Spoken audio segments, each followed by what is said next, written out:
standard warning time you can expect is 6 or 7 seconds. As big as a 15 megaton city killer nuclear bomb. If we ever announce that there is one that's going to hit, and we don't have an answer to what are you going to do about it, you're going to have public panic. It's only a matter of time before the next big one hits us. Technology is available today so that when the Earth is in fact threatened by an asteroid, we can move it out of the way so that it doesn't hit the Earth.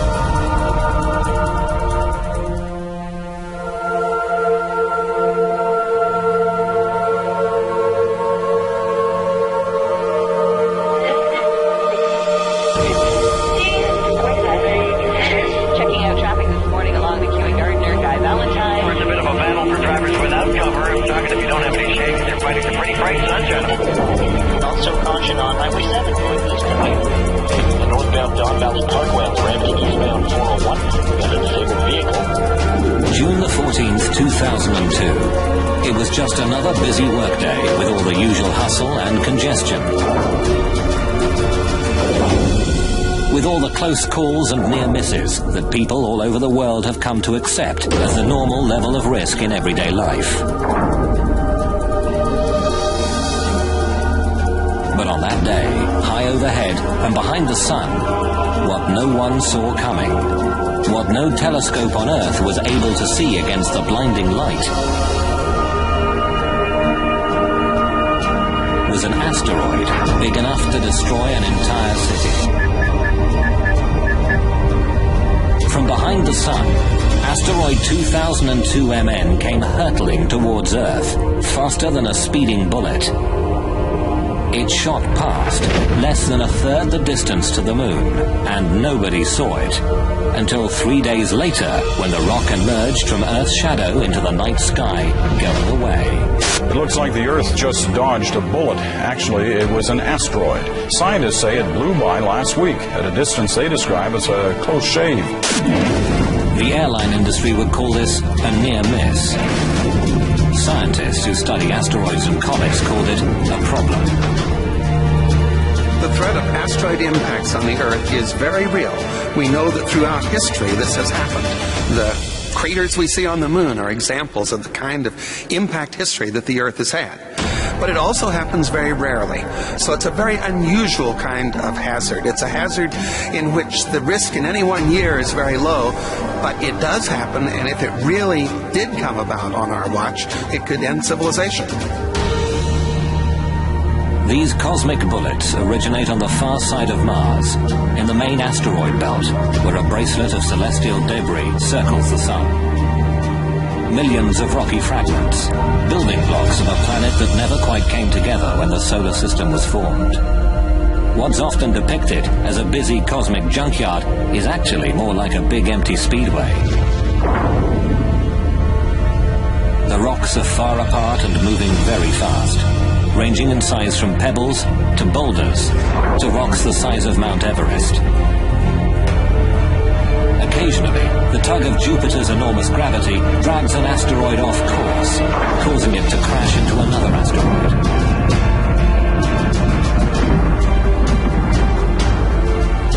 Some veer away into new orbits that cross the paths of Mars, Earth, Venus or Mercury. Another ring of debris called the Oort cloud is the source of most comets, which are big, rocky ice balls that orbit the Sun and cross the paths of the inner planets.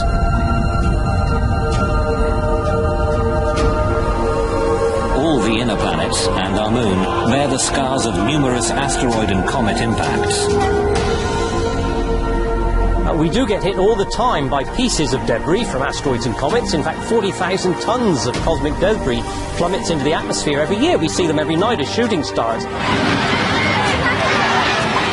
They don't hit the Earth very often, but when they do, clearly it isn't just going to be a matter of a shooting star seen in the sky. So it is inevitable. It's only a matter of time before the next big one hits us. Even small rocks can make a big impression. In 1908, about 2,000 square kilometers of Siberian forest were instantly flattened as an asteroid exploded near the Tunguska River. The impact site was so remote, researchers had to mount a wilderness expedition just to find the place. When they arrived, there was no crater. Paintings, based on eyewitness accounts, described a fireball. A horrendous explosion in the sky. It didn't actually come crashing down to the ground. It exploded maybe 5 to 10 kilometers up in the atmosphere, and that made a big blast wave in the atmosphere, and that is what did the damage. All this was caused by a relatively small asteroid, somewhere between 50 and 100 meters across. Roughly the same size as asteroid 2002 MN, the one we couldn't see coming. Tunguska's 2,000 square kilometer blast wave would have leveled London. But as bleak as the thought of cosmic collision may be, there is at least a glimmer of hope. One of the special things about the asteroid impact problem is that unlike the weather or earthquakes or other natural hazards, we, at least in principle, we could do something about it. And when we know one's coming for us, our claim is that the technology is available today to stop it.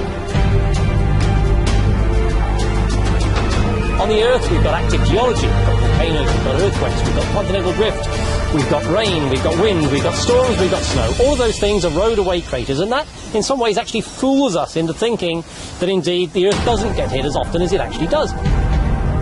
Counting craters on the Moon and then estimating how often the Earth gets hit can be a pretty sobering exercise.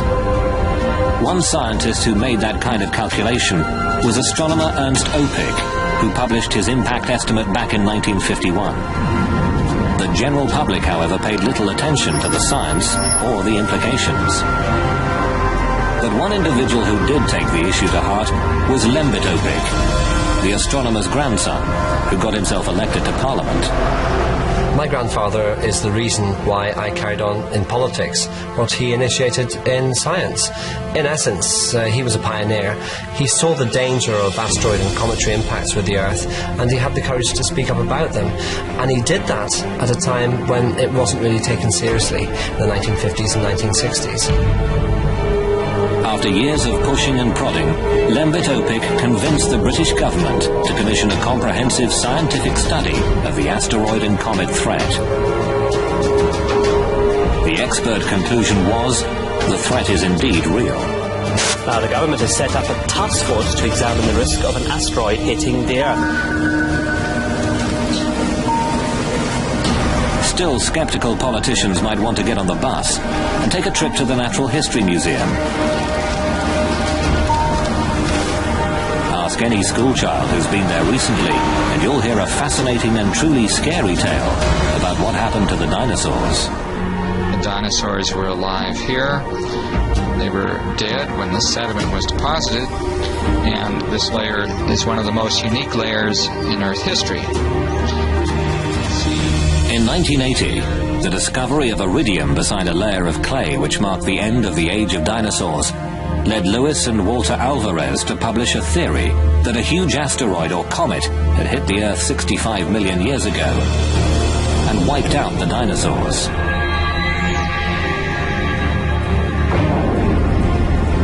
But for this concept to be confirmed, there had to be a crater. There may be tons of dinosaur bones in these dry canyons, but where on earth was the big crater? Just the kind of mystery a budding young scientist would love to solve. When I went back to... Off the coast of Mexico's Yucatan Peninsula, Dr. Alan Hildebrand investigated a huge gravity anomaly discovered by oil drillers back in the 1950s.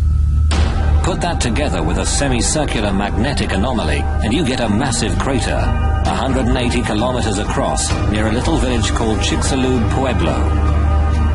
Most of the crater is underwater now.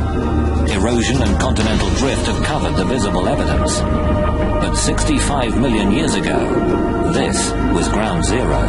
This object would have fallen through the atmosphere in just a few seconds. Just going through the sky, it would have been brighter than the sun.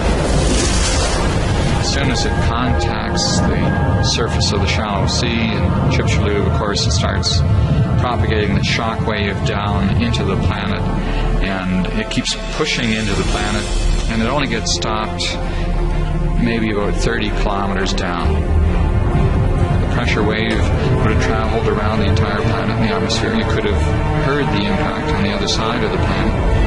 The giant impact fireball rising out of the hole, it would have risen, say, 10,000 kilometers above the surface of the planet. Near the impact site, it would have been so hot, it would have evaporated the clouds and hot enough to make the forest, even a green forest, begin to burn. For Alan Hildebrand, finding that crater pretty much clinched the argument. Planet Earth had been all but sterilized by a rock the size of Mount Everest. 3/4 of the species of large animal life went extinct. We have made the case. We've got the qualitative information and we've got the statistics to show that there is a very serious risk. If you wanted to save planet Earth from cosmic disaster, where would you find people with all the right stuff to do the job? Well, Houston, Texas might be a good place to start looking. This town has that rarest of breeds, the space cowboy. Houston is home to NASA's Johnson Space Center, where rocket science is a way of life and astronauts learn their trade. If you can roll me 90, then go down. I'll come in on my side. Behind a swimming pool big enough to swallow an apartment block, you'll find a small research lab, where the rocket engine of the future is being built and bench tested.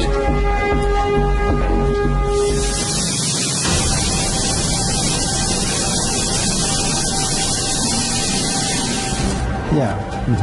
Very nice. The question is, how big is the plasma going to go from here to here? Dr. Franklin Chang Diaz is one of the lead researchers, as well as an astronaut with 7 shuttle missions under his belt. And in fact, there was a time in one of my flights where we got hit by very tiny micro meteorites, perhaps, or some sort of orbital debris, which made little tiny dents or little craters in the windows of the shuttle. First-hand experience with rocks in space gave birth to a new idea and a dual purpose to Chang Diaz's work here. His rocket engine has been developed for long-distance missions to Mars, or as far away as the icy moons of Jupiter. But it could also be used to push a dangerous asteroid out of harm's way.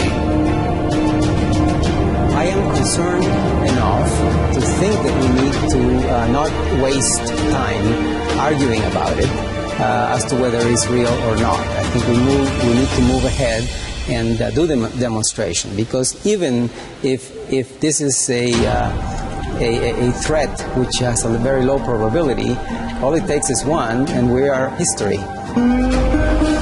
But before we can send a spacecraft chasing after a rogue asteroid, we have to know where to look for it. In the American West, if you drive across the desert to the White Sands Missile Range in southern New Mexico, you'll find the most powerful and effective asteroid hunter on Earth. Scientists here have tested everything from rockets to the very first atomic bomb.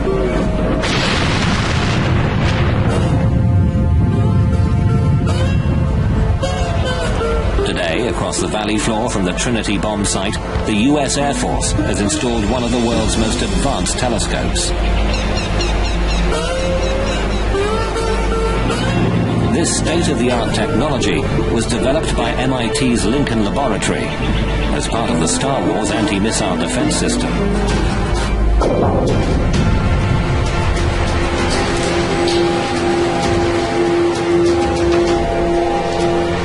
These may not be the world's biggest telescopes, but they clearly are the best when it comes to finding deadly rocks in space.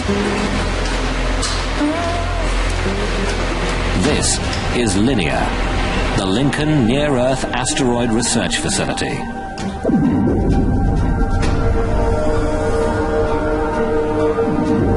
I'm going to given night, when we scan the sky with this, we'll find perhaps 10 to 12,000 moving objects in the sky.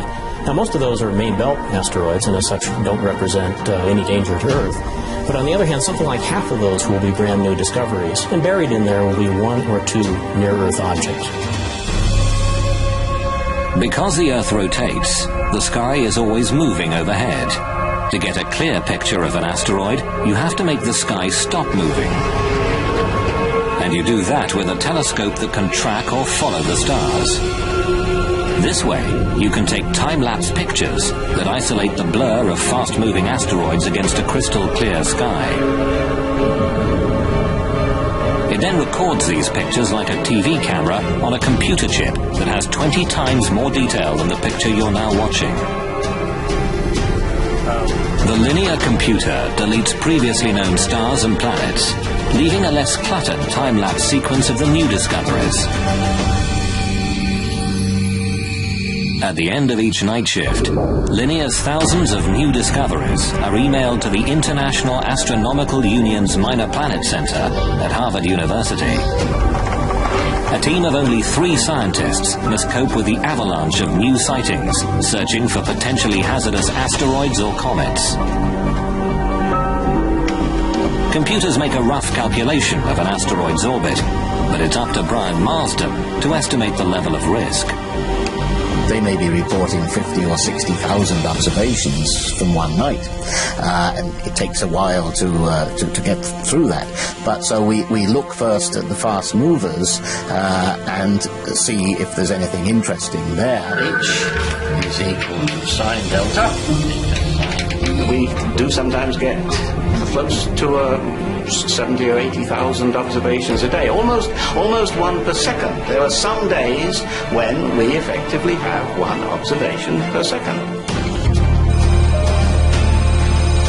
Even with fast computers, Marsden's team can make only a preliminary calculation of each asteroid's orbit.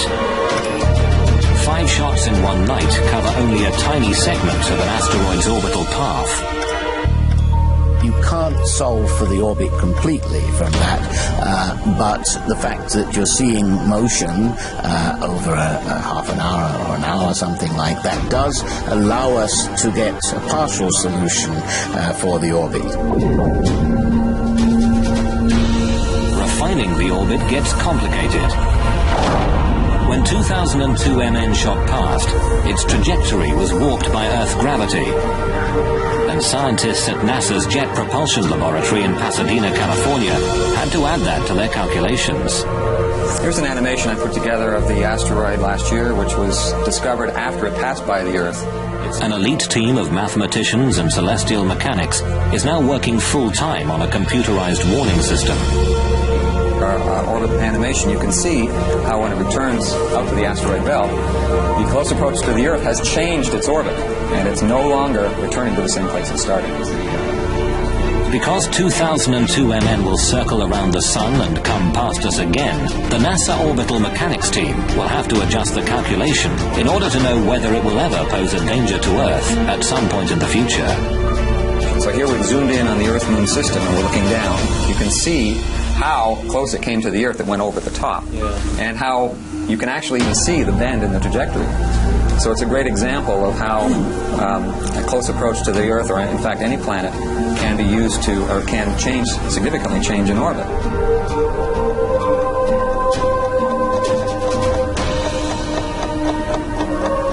To know where an asteroid is likely to be in the future, you need a model of the solar system. Mechanical models that show the relative motions of the Sun and planets have been around since the early 18th century. They're called orreries. What the celestial mechanics at NASA had to do was create a new digital model. One that includes the gravitational attractions of all the planets and the Sun. And all the other forces that can affect where an asteroid might go.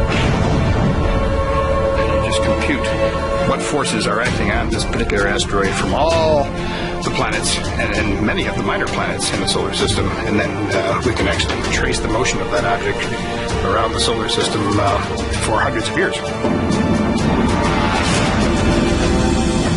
scientists. The acid test of their mathematics came when a strange new comet raced toward Jupiter. A stream of cosmic bullets that would shock and amaze millions here on Earth.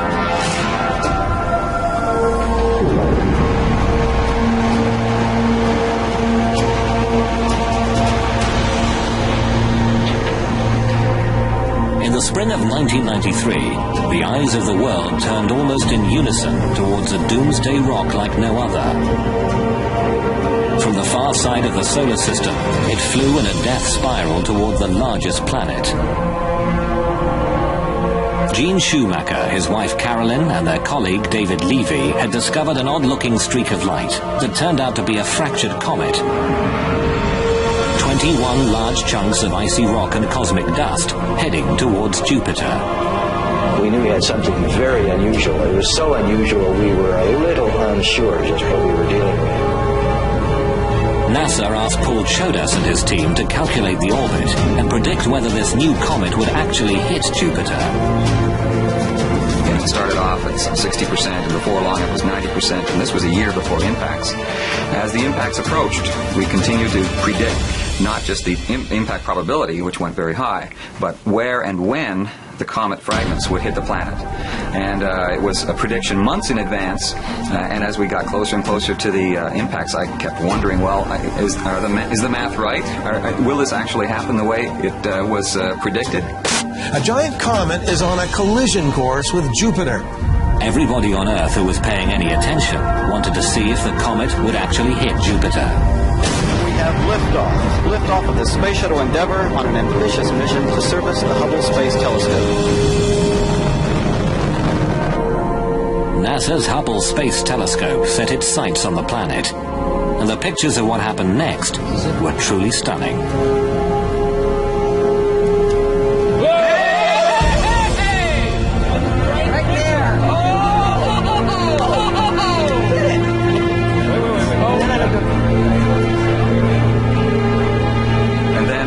Occurred, we were within minutes of getting the right answer on the time of impact, and the location of impact turned out to be just right. Over the next week, 20 more fragments of the comet crashed into Jupiter, some leaving scars as large as the Earth. Bang on its cosmic schedule, the comet's first impact was recorded by NASA within the last hour.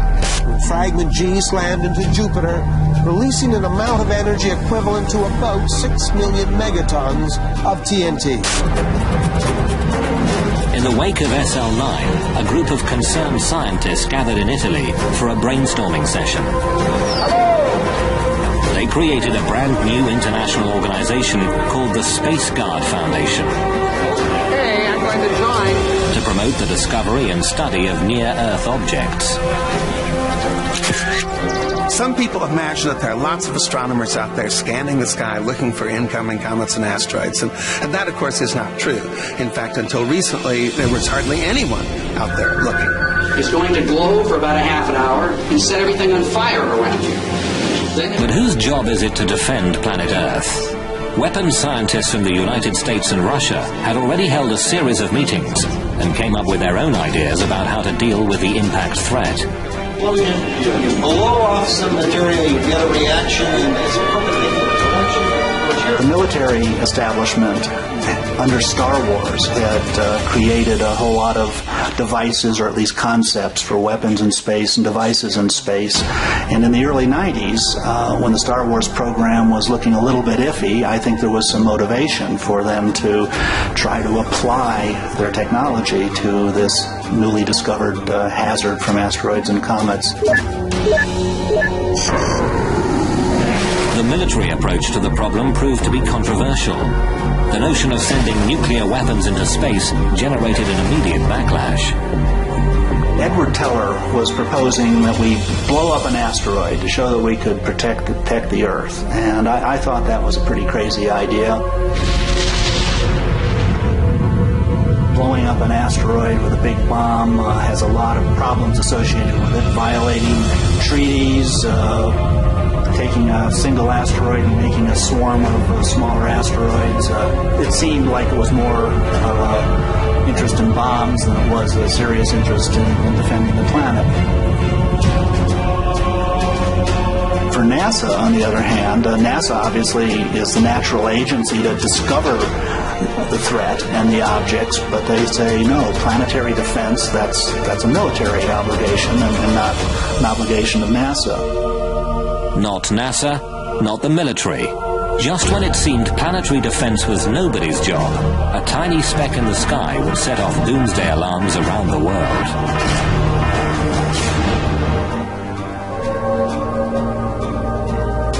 On a winter's night, the 6th of December 1997, a dim streak of light moving through the constellation Cancer was captured by a telescope in the Arizona desert. Big enough to destroy civilization as we know it, asteroid 1997 XF11 seemed to be heading towards Earth. The initial sighting by the Kitt Peak Observatory in Tucson, Arizona, was relayed to the Minor Planet Center at Harvard University in Cambridge, where a computer made the first rough calculation of the orbit. They were pretty sure it would miss the Earth on this pass, but it would be coming round again, and it looked like there could be a problem in 30 years. There were indications of close approach to the Earth in 2028. That was about 45,000 kilometers, which really was rather close. With only a handful of sightings, the orbit calculation remained very rough. It was hard to tell where this rock was going. So Brian Marsden posted a bulletin asking astronomers around the world for more observations before the rock became too faint to see. I was saying, hey, get your big telescopes onto this. On the one hand, we're only going to be able to observe it for another month or so. We want to improve the orbit calculation and find out exactly how close it is coming. But one line in the bulletin said that the chance of a collision was small, but it was not entirely out of the question. Within hours of the website posting, reporters discovered XF11, and doomsday headlines screamed around the world. Because the close approach in 2028 would put the asteroid nearest to Europe, London newspapers focused on the exact moment life on Earth might possibly end. Pictures of it on the internet show it as a tiny moving blob. Scientists have calculated its path in the year 2028. Watch very carefully. September, October the 28th, the two coalesce. But at NASA's Jet Propulsion Laboratory in California, the orbital dynamics team thought there must be some mistake. To my great surprise, when we ran our software, it said that the probability of impact of this particular asteroid in 30 years was essentially zero. As it turned out, the end-of-the-world asteroid would miss the Earth. That big rock in space posed no threat after all. A frantic hunt through the archives at NASA had turned up photographs of XF11 taken 8 years earlier. And as soon as those were placed into the orbit determination process, they confirmed the fact that there was no chance that it could hit the Earth in 30 years. The public at large was not understanding uncertainty in this. They wanted an immediate answer. Is it going to hit us or not? But people were paying attention. One side effect of the false alarm was that public and political awareness of the threat had been raised. 2 months after XF11, new hearings were held in Washington and NASA was told to speed up the science of asteroid detection. Finally, it seems, there was a political will to do something. Congress gave NASA a 10-year deadline to search the skies and get a fix on the largest of the doomsday rocks. They called it the Space Guard Survey. While astronomers geared up to search the skies, Hollywood was going into overdrive. I would go to every dinner party and I would say, are you aware what would happen if a comet was actually on a collision course with the Earth? Oscar-winning screenwriter Bruce Joel Rubin was hard at work on the remake of a sci-fi classic. The new film, called Deep Impact, would be a Steven Spielberg production. High on a mountaintop, an army of scientists work desperately to build this giant rocket, this modern Noah's Ark to carry a few picked survivors of our doomed civilization. I think the thing that was hardest for me was the realization that people would have to be chosen to survive. Let's take the ship away from them! Come on! probably a very, very small percentage of human beings would be left on the Earth able to survive something of the intensity of the comet that hit and destroyed the dinosaurs. So I felt making this movie is not just a mission to tell a good story, it's to change minds. It's to let people go, this is something real. This can happen to us. This movie is a wake-up call. It's not just a Hollywood movie, it is pointing at you.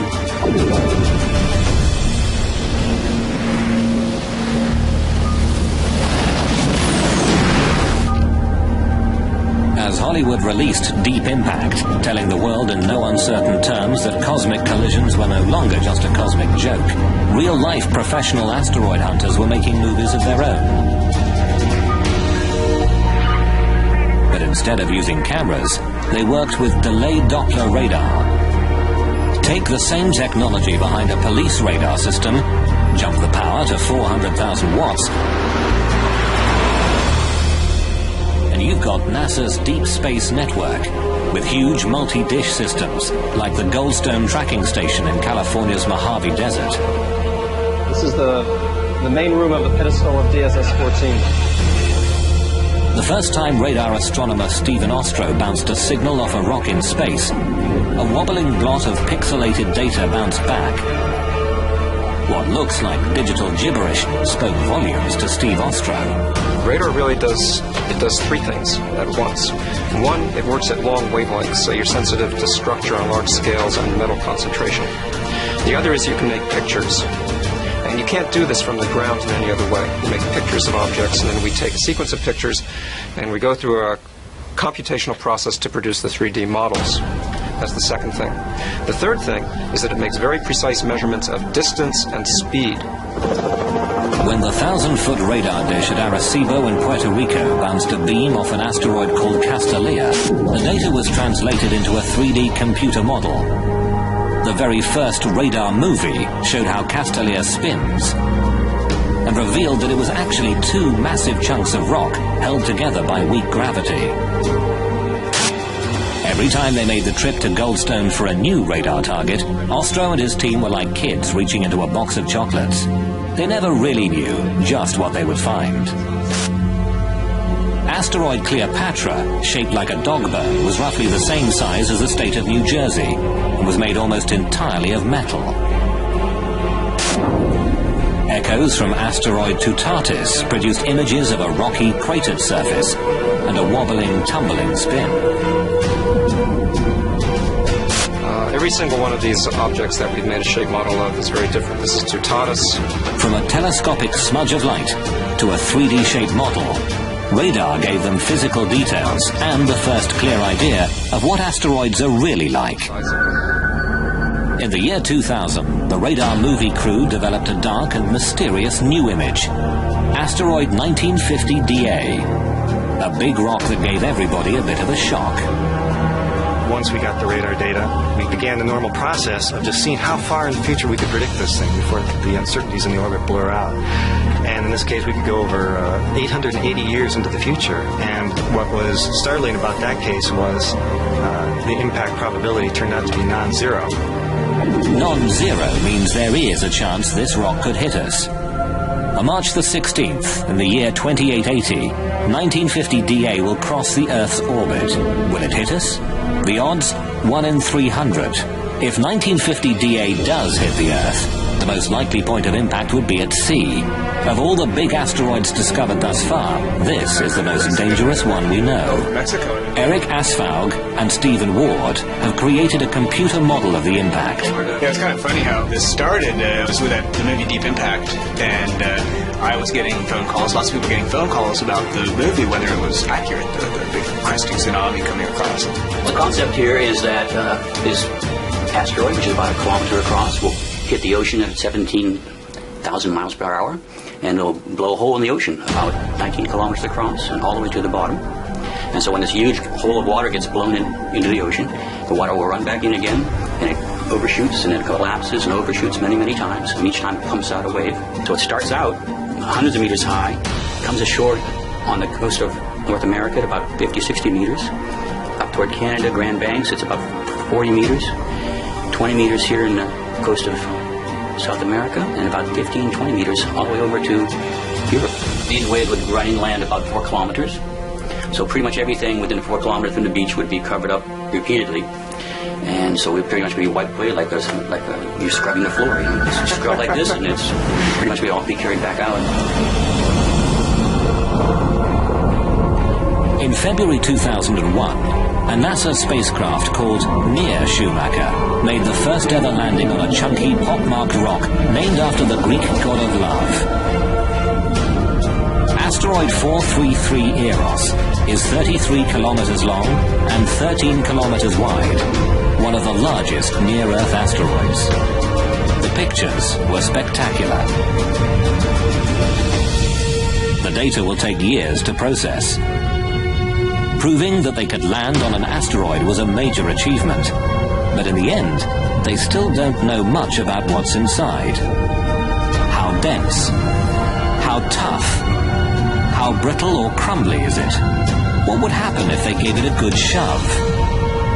The surface appearance of any dark and mysterious object can be very deceiving. So these two spheres, as far as I can tell, have exactly the same mass, the same compressibility, the same color. If I were a spacecraft orbiting these, and these were asteroids, I'd be very hard-pressed to tell which was which. Yet, if I dropped them from a height, and only one of them bounces, really illustrates the fact that one of these responds elastically, and one of these responds like a lump of clay. And it's critical to really go and find out what's inside before we even start thinking about moving these things around. When a 3D model of the asteroid Castalia got smacked in a computer simulation, a problem occurred. An impact with the same energy as the Hiroshima bomb turned Castalia into a pile of rubble that did not deflect its trajectory in any significant way.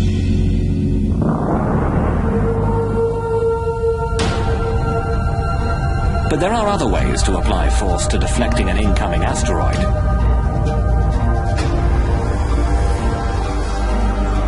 Using the power of the sun to push dangerous rocks out of the way may not be so far-fetched after all. This is a typical near-Earth asteroid. Its name is Galevka. It's about half a kilometer across. It's a hazardous asteroid. Its most likely fate is going to be to strike the Earth someday, thousands of years from now. Modern-day researchers like Eric Asfaug say the idea of a giant orbital magnifying glass to burn space rocks could work. You create a vapor plume in one direction, and that starts the asteroid moving in the other. It's a very gradual process. It's not going to happen instantaneously. You need to know where the sky is 100 years or 50 years ahead of time. But if you do, you've got all the time in the world for a satellite to sit there, no human intervention whatsoever, and it'll gradually shove the asteroid into a different orbit, and it'll miss the Earth. Some of the technology to do this already exists. Take an inflatable parabolic antenna the size of a tennis court, convert it to a solar collector, and use it to focus sunlight on an asteroid.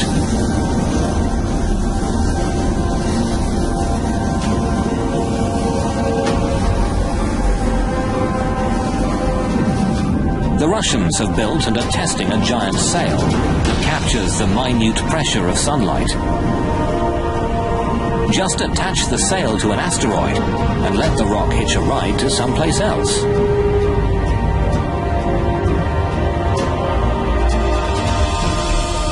But using the sun to save the Earth means waiting for nature to do the work. If we don't see an asteroid until the last minute, solar power would be too little, too late. A nuclear electric plasma engine could push an asteroid out of harm's way. The rocket technology at this NASA lab in Houston, Texas, could provide the power for a space tugboat. A group of astronauts and aerospace engineers is designing the B612 mission to prove that asteroid deflection can be done with existing technology.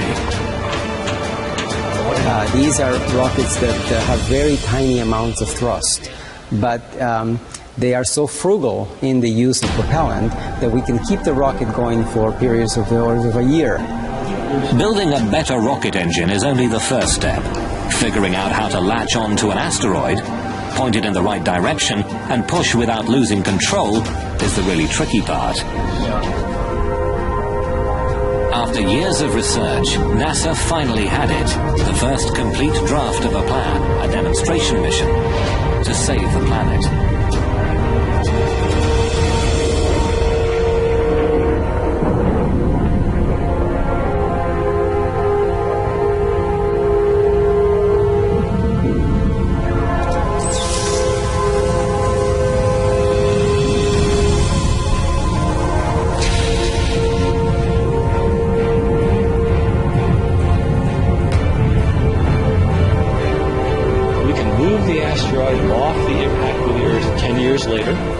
So that it misses the Earth, and not just miss it randomly, but miss it very precisely so that we don't simply pass on the problem to our grandchildren.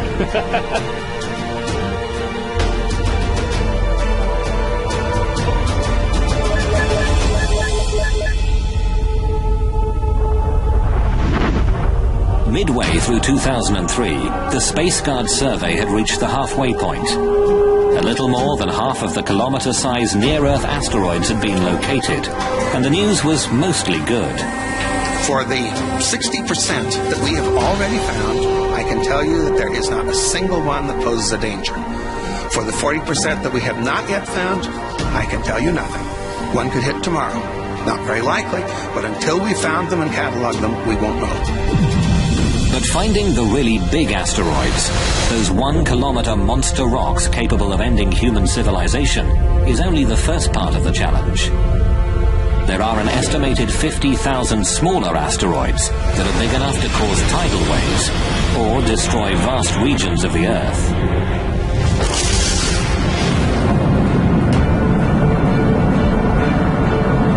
200-meter asteroid happens maybe once every 10,000 years, but that's like 600 megatons to 800 megatons exploding in one place.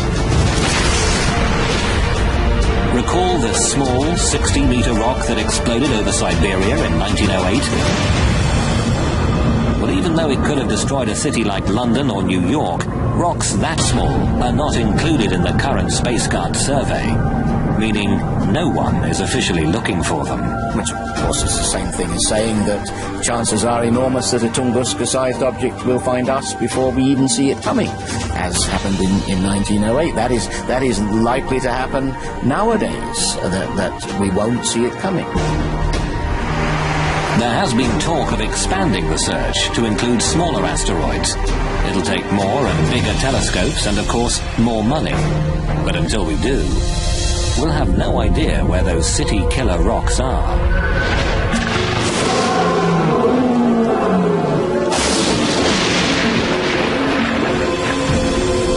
Evolution on Earth has proceeded in part because every so often a global catastrophe comes along, pushes the reset button, and new things happen. It wiped out the dinosaurs 65 million years ago, and at the time, we mammals were just furry little creatures burrowing around in the ground, and an asteroid or a comet impact took out our principal competition. I guess we are saying implicitly, if not explicitly, that we want to do away with that natural cycle. We've had enough evolution. We like ourselves at the top of the ladder. And we can do something which will change cosmic evolution from this point forward in terms of life on Earth. Dinosaurs ruled the Earth until a big rock wiped them out. The question is, will another rock do the same to humanity? Let's get a couple good pictures here. Humans are the first species with the potential to block a doomsday rock and switch off the evolutionary reset button. People very often say, look, you're just a doomsayer, you think that these awful things are going to happen. I'm not that way at all. I'm entirely optimistic. The way in which I view asteroids and comets and the possibility of them hitting the Earth is that it's a great challenge. Thank goodness we've realised the hazard and the danger before the next one happens. It's given us time, we hope, to do something about it. Scientists can study the sky and find the dangerous rocks ahead of time. Astronomers can do the math and predict the orbits. people have the desire and the right stuff to do the job, there's a whole new field of science that could give humanity an option the dinosaurs never had.